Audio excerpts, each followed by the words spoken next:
Saviez-vous qu'il existe un pays où l'on peut mettre fin à un mariage en seulement 3 mots, que ce soit prononcé en personne ou par téléphone? Aucun notaire n'est nécessaire, aucune documentation à fournir, aucune réunion face à face avec quiconque n'est exigée, et surtout, il n'est même pas obligatoire d'en donner la moindre raison. Dans cet endroit singulier, les célébrations nuptiales sont soumises à des règles strictes, la consommation excessive de nourriture y est interdite, et il arrive même que les jeunes mariés soient arrêtés pour avoir enfreint ces lois. Et si je vous disais qu'il pourrait y avoir des pleurs lors des funérailles, au point d'être punissables? Cela paraît totalement incroyable, mais ce pays existe bel et bien. Il s'agit du Tadjikistan. Isolé, montagneux, presque oublié du reste du monde. Pourtant, sa réalité pourrait vous surprendre profondément, jusque dans votre âme. Aujourd'hui, avec Bella Munda, nous vous emmenons explorer l'un des pays les plus secrets d'Asie centrale. Commençons par sa localisation et ses caractéristiques géographiques. Lorsqu'on évoque l'Asie, on pense souvent à des noms comme la Chine, le Japon ou l'Inde. Si l'on se concentre plus particulièrement sur l'Asie centrale, alors les pays qui viennent généralement à l'esprit sont l'Afghanistan, le Pakistan ou encore le Turkménistan, un pays que l'on connaît un peu plus, mais dont on ignore souvent ce qui le rend si particulier. Pourtant, qu'en est-il du Tadjikistan? Peut-être que vous n'en avez jamais vraiment entendu parler, ou si oui, brièvement, sans jamais connaître ce qui fait sa singularité. Et c'est précisément ce qui motive notre voyage, partir à la découverte de ce pays presque invisible sur la carte, un véritable territoire secret. Le Tadjikistan est une ancienne république soviétique située au cœur même de l'Asie centrale. Il partage ses frontières avec l'Afghanistan au sud, l'Ouzbékistan à l'ouest, le Kirghizistan au nord, et la Chine à l'est. En somme, il est littéralement coincé entre plusieurs régions au pouvoir fluctuant, traversé par des conflits incessants et entouré de montagnes imposantes. Quelles sont ces montagnes, vous demandez-vous? Plus de 90% de son territoire est recouvert de montagnes, dont certaines parmi les plus impressionnantes du continent asiatique. La chaîne de montagnes souvent appelée « le toit du monde » s'élève au-dessus de 7000 mètres en certains endroits, abritant certains des sommets les plus hauts d'Asie. Ajoutez à cela un territoire relativement petit, d'environ 140 000 km², soit moins de la moitié de la superficie de l'Espagne. Quant au climat, il est extrême, selon l'altitude, il peut varier du chaud torride à un froid glacial. Alors, quel est le résultat de tout cela? Un pays isolé, presque inaccessible, mais en même temps doté de paysages à couper le souffle et d'histoires que le reste du monde ignore totalement. C'est ici que débute notre voyage. Passons maintenant à l'histoire de ce lieu mystérieux. Bien avant que le Tadjikistan ne devienne un pays montagneux isolé, cette région située au cœur de l'Asie abritait certaines des civilisations les plus puissantes de l'histoire mondiale.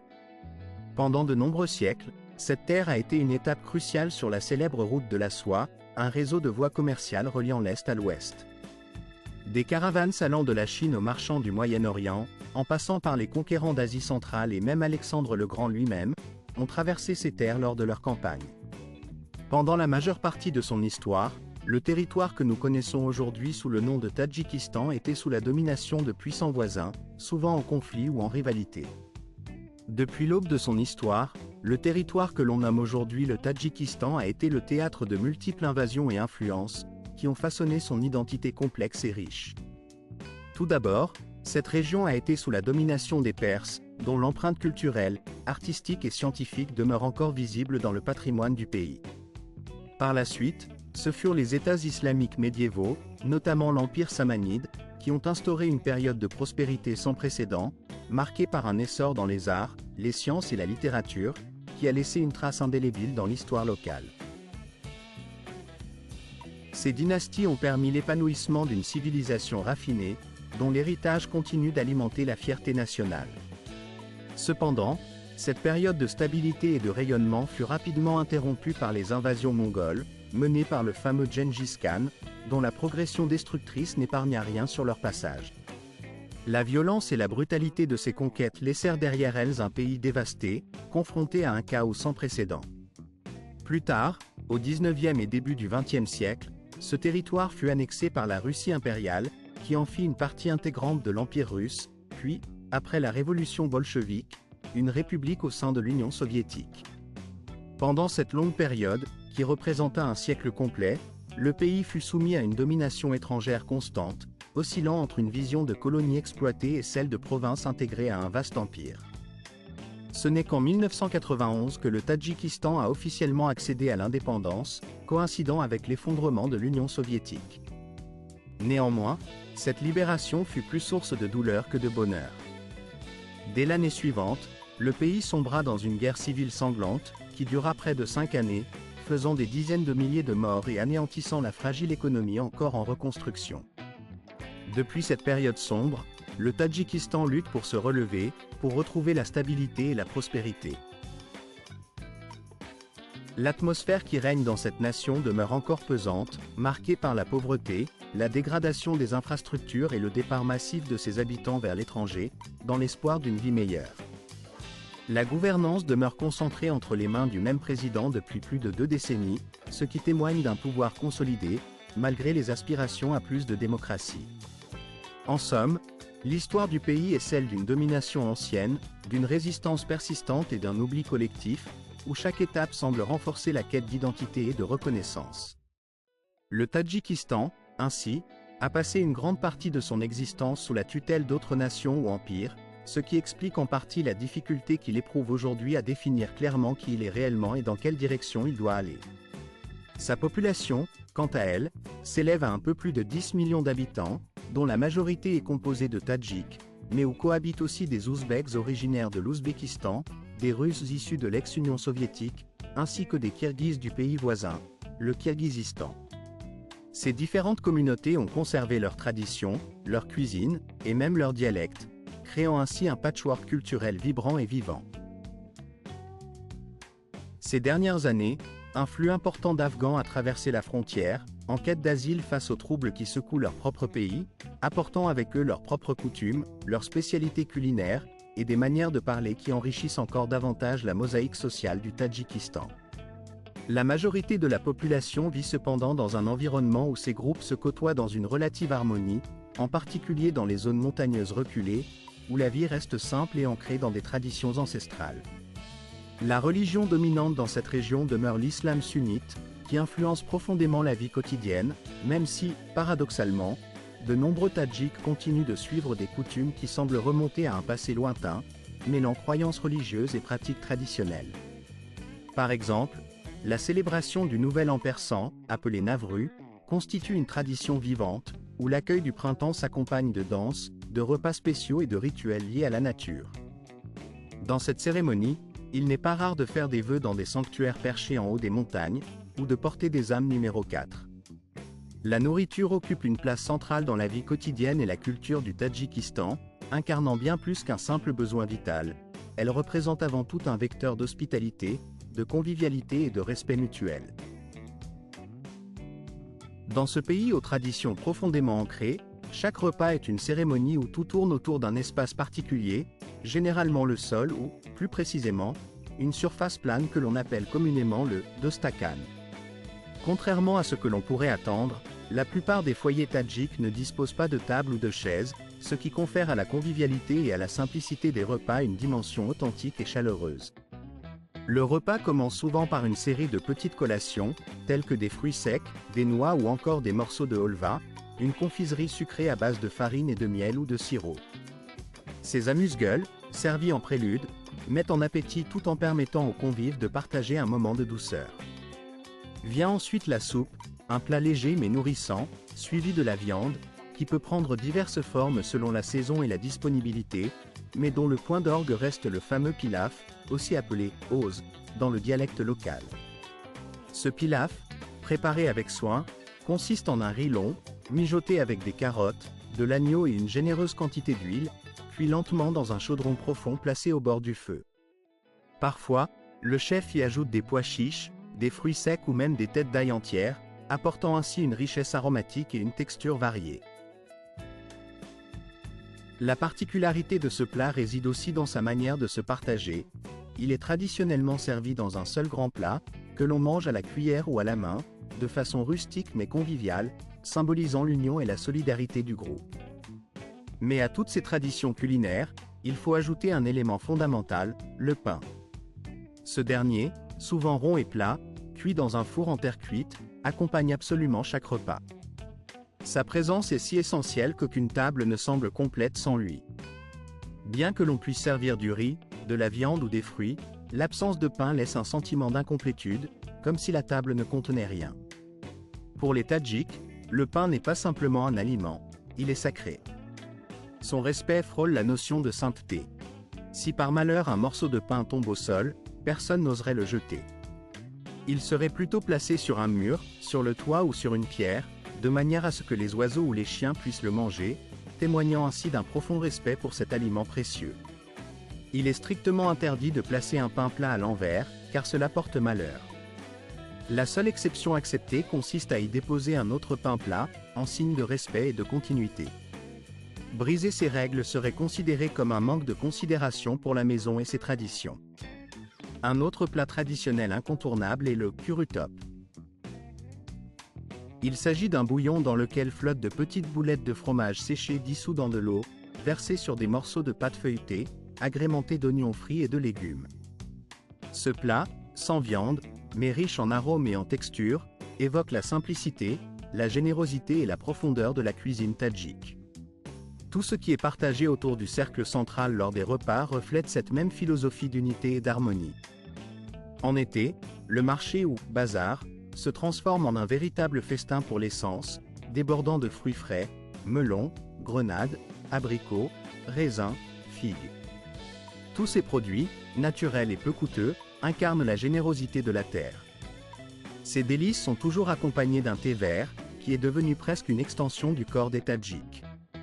Servi chaud, sans sucre, dans de petites tasses sans anse, ce thé accompagne chaque moment de la journée, le petit déjeuner, le goûter, ou après le dîner. À tout instant, l'heure du thé est une invitation à la pause, à la conversation, à la convivialité. Le salon de thé, lieu central de la vie urbaine, joue un rôle essentiel dans la communication et le partage. On y retrouve des personnes assises par terre, échangeant des histoires, riant, discutant, rompant le pain et buvant du thé dans une atmosphère chaleureuse et détendue. Au Tadjikistan, la société repose profondément sur un tissu complexe de traditions et de coutumes anciennes, qui influencent chaque aspect de la vie quotidienne, depuis la manière dont on sert le thé jusqu'aux règles tacites qui régissent la vie d'un couple marié.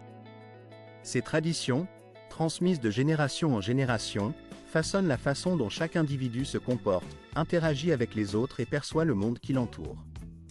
Le mariage, par exemple, demeure l'événement social le plus significatif et le plus solennel dans la vie d'un Tadjik.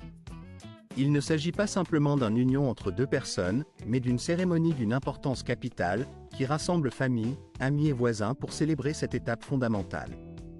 Dans les zones rurales du pays, où les traditions sont encore très vivaces, on constate que le mariage peut parfois intervenir dès l'âge de 15 ans, malgré la législation qui impose un âge minimum de 18 ans pour contracter un mariage légal. Ces mariages précoces, souvent arrangés par accord mutuel entre familles, restent une réalité que la loi tente de limiter, mais qui persiste encore dans certains milieux. Généralement, c'est la famille du fiancé qui doit verser une somme d'argent à celle de la future épouse, une pratique qui symbolise la reconnaissance et l'engagement, mais qui couvre aussi souvent les coûts liés à l'organisation de la cérémonie.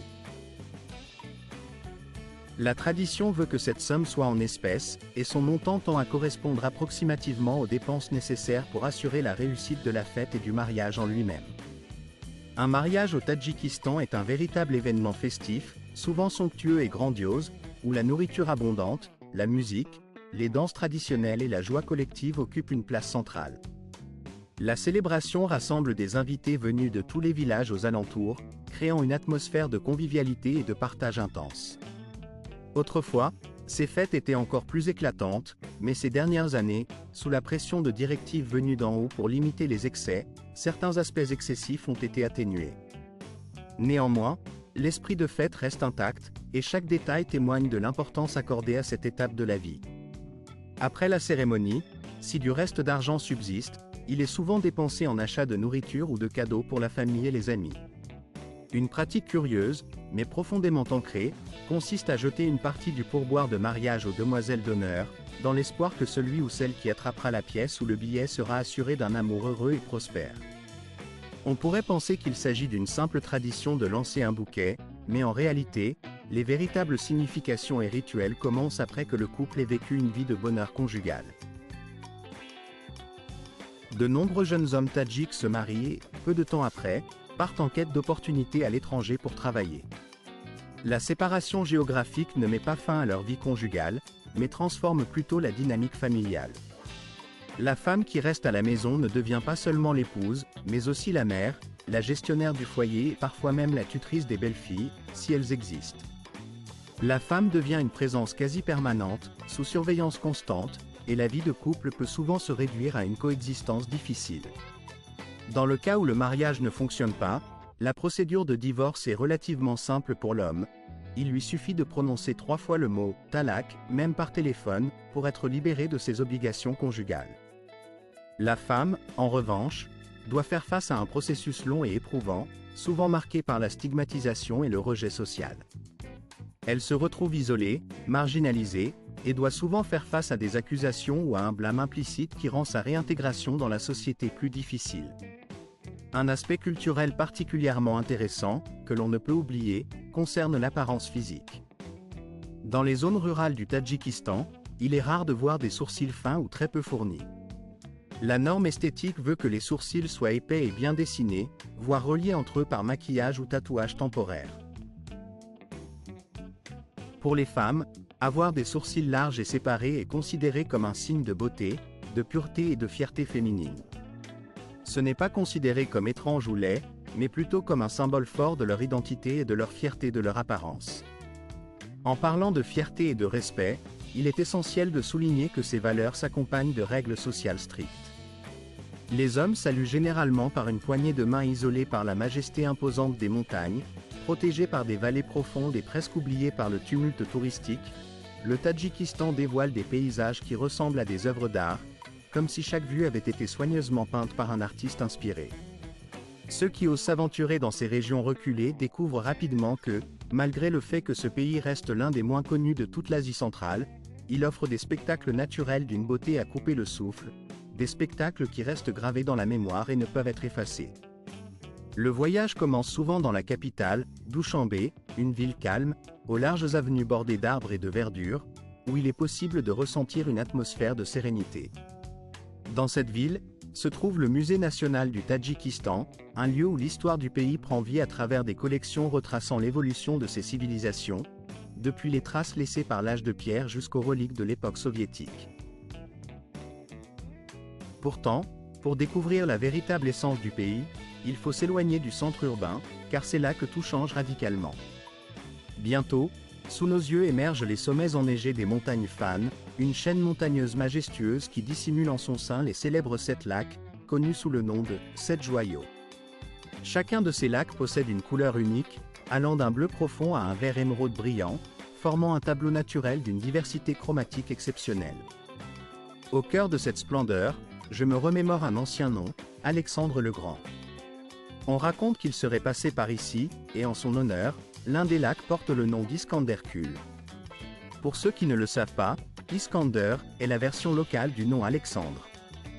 La question demeure, est-ce une vérité historique ou simplement une légende? Personne ne peut le confirmer avec certitude. Une chose est certaine, ce lac est d'une beauté saisissante. Sa surface, miroir parfait, reflète la majesté des montagnes environnantes, entourées de murs de pierre qui semblent se fondre dans l'eau, comme si la nature elle-même avait peint cette scène. Si l'on souhaite se perdre dans la nature la plus authentique, le tracé de la route de Pamir, considéré comme l'un des plus hauts du monde, constitue l'endroit idéal. Il traverse le pays d'un bout à l'autre, coupant à travers vallées, plateaux et zones reculées où l'on peut encore entendre parler la langue Yagnob, un dialecte ancien qui a survécu dans quelques villages de la vallée éponyme.